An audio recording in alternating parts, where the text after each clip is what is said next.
Hello humans, it's your host Corey, and this week we're going to talk about the most important mental shift you can make in order to have great self-care. So most self-care is performed from this perspective of I'm going to take a bath, I'm going to exercise, I'm going to eat, and these are all great things to do for yourself. I'm not saying otherwise. But what it fails to do is it fails to account for the act of self-care as a relationship building strategy. So the people who are their healthiest, their happiest, their most successful, they approach self-care from this perspective of a relationship. They are building a relationship with themselves. And so every self-care tactic that they take is in service of building that relationship.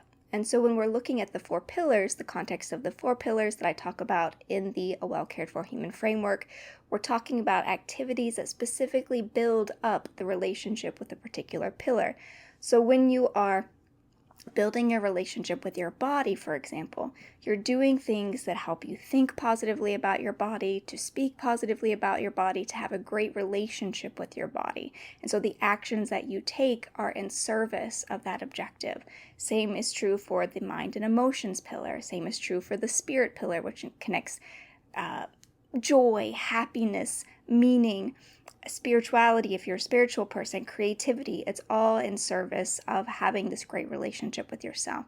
And same, of course, obviously in connections, which I feel like is one of the easiest ways to see having a relationship with yourself, because first of all, that pillar is about relationship, and secondly, it's about framing yourself in the context of others. So things like boundaries are very important.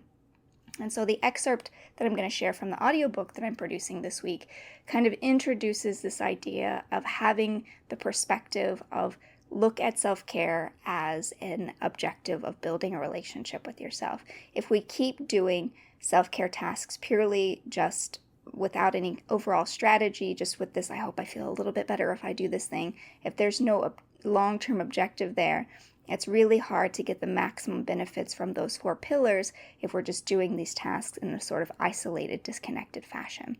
And so I really encourage you to think about the self-care tasks that you take now, or the self-care tasks that you wish that you could take in the future, and ask yourself, are they helping you to build a great relationship with yourself? And I'll talk more next week about how do you identify whether or not a self-care technique is a good relationship activity. So this week we're really just talking about the mindset shift, the shifting from the I just need to do X, Y, and Z versus what is the purpose of that? What is the overall objective of that? What is that supposed to get me if I keep doing that? And so thinking about it from that lens. And so I hope you gain a lot from the excerpt from this week, because I'm still producing the audiobook that I mentioned last time. And so the audiobook is going to be the chunk of the material for this week's episode, just like last week. But I hope that as you're listening to it, you're starting to think about how the approach to self-care best serves you when the objective is to have a great relationship with yourself, not just to find temporary relief, but to have this amazing perspective that you are someone who is worthy of taking care of. It's great to have a friend in your back pocket, the friend being you, and how you build that relationship with yourself. And so thank you so much for listening, and I hope you enjoyed the excerpt. Chapter 2, Beating the Odds. Sometimes the only way out is through. In therapy, we call this processing. And I processed my mother's death the way I process everything, creatively. Creativity is a powerful healing tool that has served me well over the years. It's brought me more peace, strength, and understanding than I ever imagined possible. No surprise, then, that within 5 months of her death, I had launched my first podcast, the Who Killed My Mother show. I wrote the music for it using a steel-tongued drum that my wife had given me for a previous anniversary. My friends called the simple little tune hauntingly beautiful. Perfect, because I was certainly haunted by my own guilt and grief at the time. On the show, I told stories about my mother, what it was like growing up with her and my family, and I shared the details of her death and the investigation. This went on for a year, this chronicling of the events following her death, and me offering up the evidence, the autopsy report, the secrets, and the revelations to strangers on the internet. Eventually, I put it all together in a memoir and published it with the same title as a book. This is how I coped. It was how I made sense of everything, of what had happened, of my life with her. But my grief still crept into my fiction projects, too. I had been writing The City Below when my mother died, a story set 500 years in the future. What was meant to be a fun little pithy science fiction tale with mystery elements became something else. My police commander heroine, Grace, lost her husband and son in an explosion meant to kill her. She became racked with guilt and threw herself into her work to atone for it. Does that sound familiar?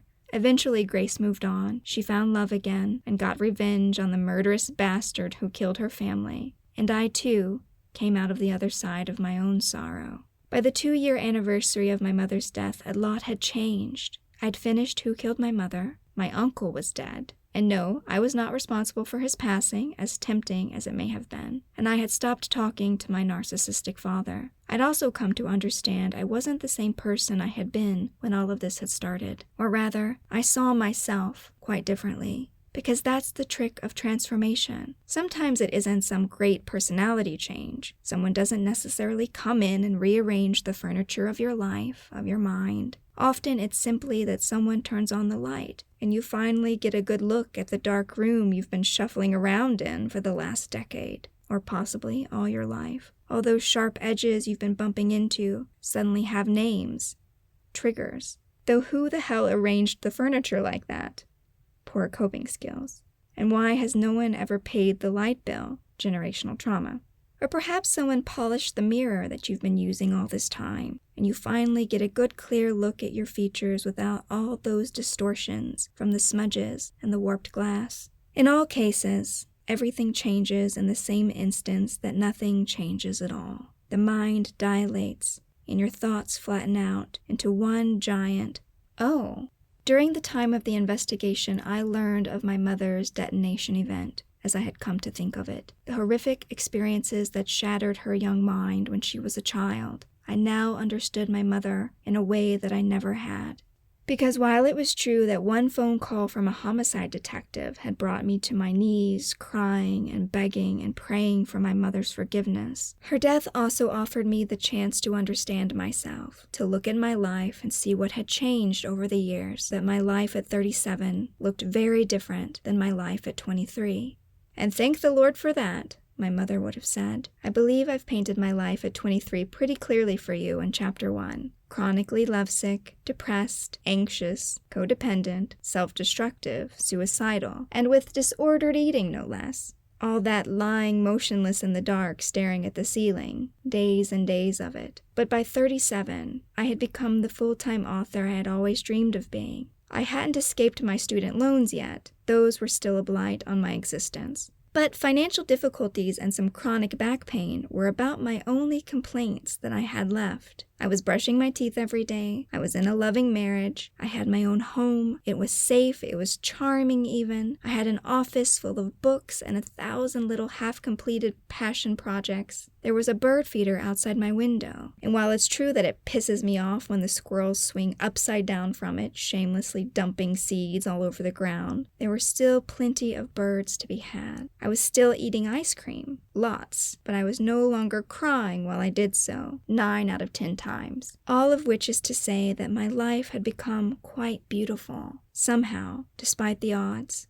The only problem was that I had not realized it yet. What they don't tell you about trauma is that you may very well be long out of the war zone before you consider the war over. I was still running around the battlefield of my mind the day the detective called me. I was running more slowly, true, but only because I was growing very, very tired of running. My mother's death forced me to stop, if only because I suddenly had a compelling question pinning me in place. What had changed? In my life, in me, what had changed? Everything, it had seemed. But my mother's life had stayed on the same trajectory. Her death was proof of that. What I had most feared would happen 14 years before had in fact happened. Meanwhile, I could hardly believe the life I had built. This disbelief was part of the reason I struggled so much with enjoying it. I wasn't so naive as to believe this improved life was simply because of a few choices I had made. I am a hard worker.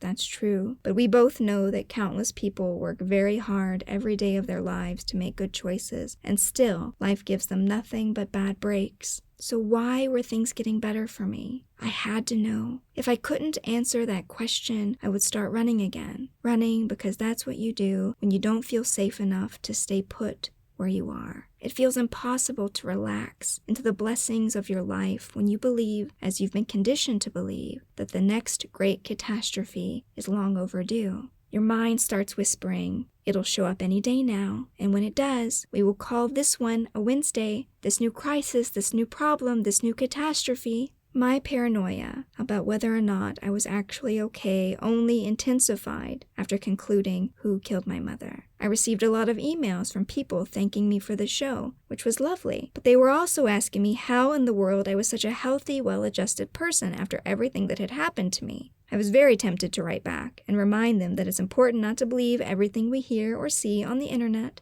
But I was too busy interrogating myself, asking myself the same questions. Am I okay? Really? Are we sure? How do we know?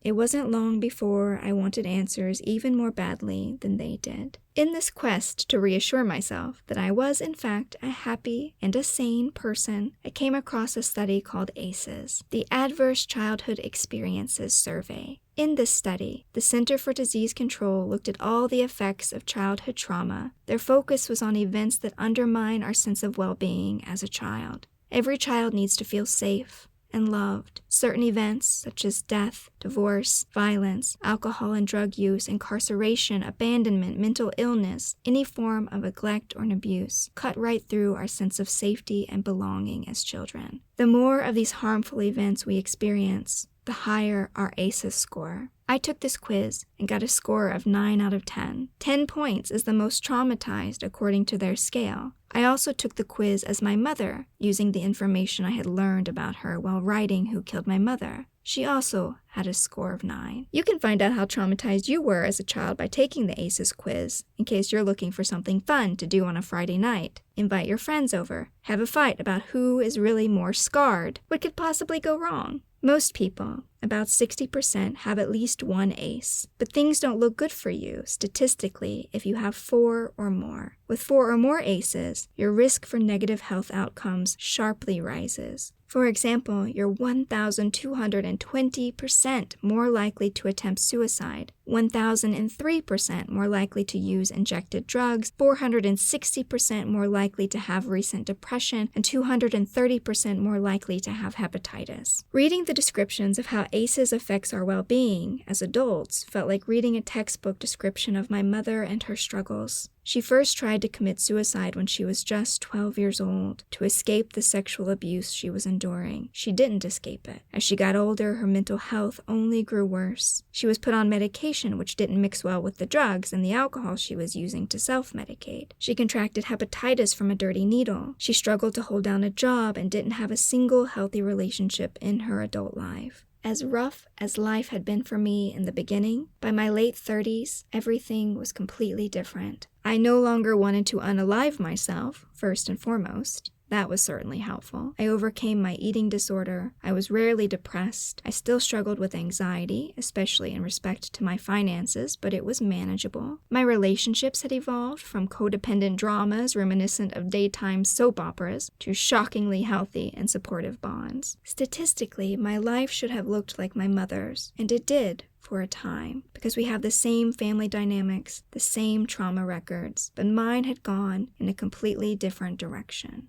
Why? I set off to answer that question in a second podcast, A Well-Cared-For Human, and while writing those weekly episodes about how to take good care of yourself, I identified pretty quickly what had changed. Those 14 years between when I had left my mother at the end of the driveway and when the homicide detective called giving me the worst news of my life had made all of the difference. What had happened in those years? I built a healthy relationship with myself. This relationship is what my mother never achieved. This positive self-relationship was the secret ingredient that transformed my life. It saved my life, and I hope it will save yours too. Key chapter takeaways. The ACEs survey examines the effects of childhood trauma on adults.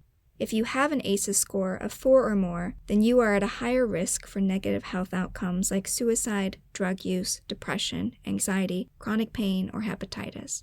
It can take time to feel safe in your own life, even if you leave dangerous situations behind. The key to well-being is building a healthy relationship with yourself. And that's it for this week, dear humans. I hope you found this episode useful. I will be back next week with another episode of A Well Cared For Human, and until then, please take good care of you.